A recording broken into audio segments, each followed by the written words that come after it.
Israel का बमों का कहर हिजबुल्लाह पर जारी है। पिछले कुछ घंटों में 140 के करीब बम और मिसाइल दागे गए कि हिजबुल्लाह के 50 आतंकवादी मार गिराए, जिसमें 5 बड़े कमांडर, यानी कि वो कमांडर थे जो हसन नसरुल्लाह के बाद कमान संभालने की तैयारी में थे। 140 से ज्यादा वहां पे हिजबुल्लाह लड़ाकू पिछले 48 घंटों में मारे जा चुके हैं। लगातार बमबारी जारी है। हिजबुल्लाह को इजराइल से दुश्मनी बहुत महंगी पड़ रही है और इजराइल का बमों का कहर हिजबुल्लाह पर जारी है।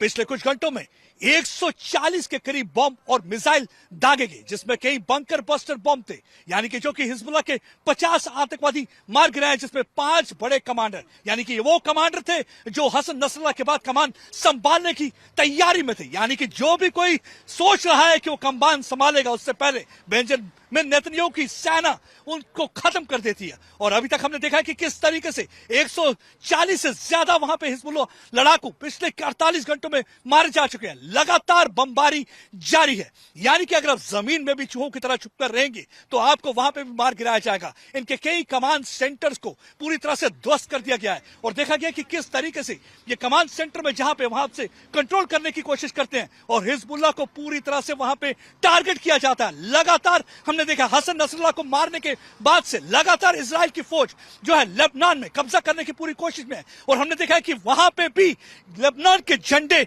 नजर आ रहे हैं, क्योंकि अगर कोई भी इजराइल पे बुरी नजर डालेगा तो उसे बख्शा नहीं जाएगा, ये बेंजामिन नेतन्याहू ने कह दिया। और दूसरी ओर हमने देखा है कि जुबानी लड़ाई ईरान के साथ जारी है। हर एक की नजर जिस पर इस समय टिकी हुई है इजराइल पे कि इजराइल का अगला कदम क्या रहेगा, इजराइल कब ईरान पे हमला कर सकता है। और आपको मैं दिखाता हूं कि ये जो तिरंगे झंडे आप देख रहे हैं ये इजराइल के झंडे हैं और इस झंडों के ऊपर आप देख सकते हैं कि पीले रंग की पट्टी है और ये पीले रंग की पट्टी याद दिलाती है इजरायलियों को उन 101 नागरिकों को जिनको होस्टेज बनाया गया था। अक्टूबर 7 का वो दिन कोई भी इजरायली नहीं भूल सकता। पिछले साल हमास के आतंकवादी इजराइल के अंदर इन्फिल्ट्रेट करके आते हैं और उसके बाद जो दरिंदगी उन्होंने यहां पे दिखाई, कईयों को मार गिराया और उसमें कई लोगों को उन्होंने बंदी बना लिया, कईयों को छुड़वा लिया गया है, कई मारे जा चुके हैं, लेकिन 101 के करीब जो है अभी भी बंदी हैं। ये जो झंडे हैं ये याद दिलाते हैं, उसके ऊपर ये पीली पट्टी उनको याद दिलाती है कि 101 लोग अभी भी वहां पे होस्टेज हैं और उनको छुड़ाना है। उनको छुड़ाने के लिए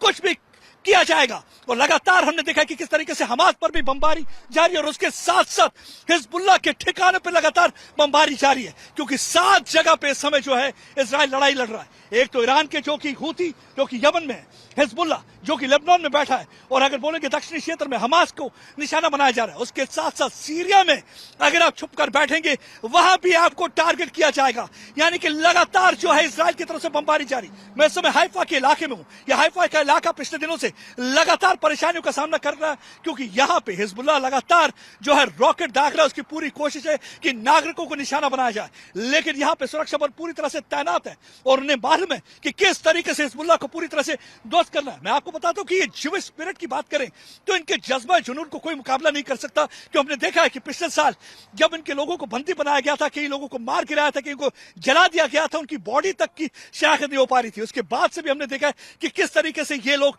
लड़ रहे हैं और पूरा मुकाबला कर रहे हैं। इस समय हिजबुल्लाह पर बमबारी लगातार जारी है। आग की लपटें और गोले दिखाई देते हैं और वहां पर सिर्फ एक ही आवाज आती है, वो है बम धमाके की आवाज, और बाकी कुछ भी सुनाई नहीं देता। उसकी वजह से कई लोग वहां से भाग खड़े हुए हैं। और बेंजामिन नेतन्याहू जो कि प्रधानमंत्री है इजराइल के, उन्होंने कह दिया है कि अगर आप हिजबुल्लाह के लड़ाकों को पनाह देंगे या उनको वहां पे मदद करेंगे तो आपका भी वही हाल होगा जो गाजा का उन्होंने किया। गाजा में भी हमने देखा कि किस तरीके से कारपेट बॉम्बिंग रही, कई दिनों तक बॉम्बिंग चलती रही और पूरी तरह से हमास के जो लीडरशिप को खत्म कर दिया। यानी कि पूरी तरह से जो हिजबुल्लाह का इंफ्रास्ट्रक्चर है उसको डिसमेंटल करना चाहते हैं, उसको पूरी तरह से खत्म करना चाहते हैं।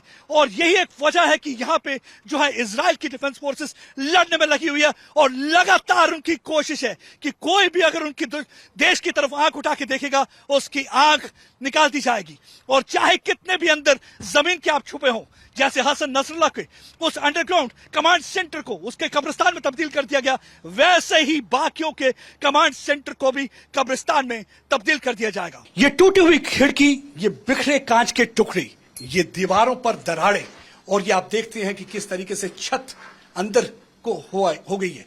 यह बयान करती है उस दर्दनाक वाकये को जब कल देर रात यहां पे एक रॉकेट जो कि हिजबुल्लाह की तरफ से फायर किया गया था इस बिल्डिंग पे आके गिरा। 12:30 बजे की बात है। जब ये रॉकेट गिरता है तो ये पूरी बिल्डिंग हिल जाती है।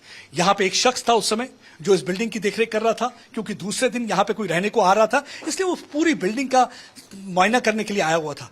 लेकिन जैसे ही धमाका होता है, धमाके के बाद वो यहां से भाग जाता है। लेकिन आपको मैं दिखाने की कोशिश करूंगा कि देखिए किस तरीके से ये रॉकेट के वो टुकड़े पड़े हुए हैं। आप देख सकते हैं कि किस तरीके से पूरा सुराख कर दिया है इन टुकड़ों ने। ये वो किलर टुकड़े हैं जो किसी की भी जान ले सकते थे। आप देख सकते हैं कि किस तरीके से ये पूरा सुराख कर दिया है। ये पूरा जो देखिएगा रूफटॉप जो है इसकी छत को छेद करते हुए ये टुकड़े अंदर गिरे हुए हैं।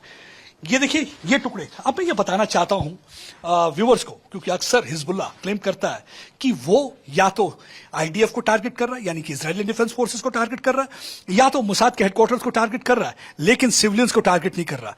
लेकिन मैं उनको बताना चाहता हूं कि ये जो है ये रेजिडेंशियल एरिया है। यहां दूर दूर तक कोई आर्मी का हेडक्वार्टर नहीं है, दूर दूर तक आईडीएफ का कोई हेडक्वार्टर नहीं है, यानी कि यहां की इजरायली मिलिट्री कहीं भी आपको नजदीक में नजर नहीं आएगी। अब आपको मैं दिखाता हूं कि देखिए किस तरीके से इसका इंपैक्ट, कितना धमाका कितना जोरदार और कितना जबरदस्त था। कहने को तो ये किचन है, लेकिन किचन वाली कोई बात अब इसमें कोई खास नजर नहीं आती।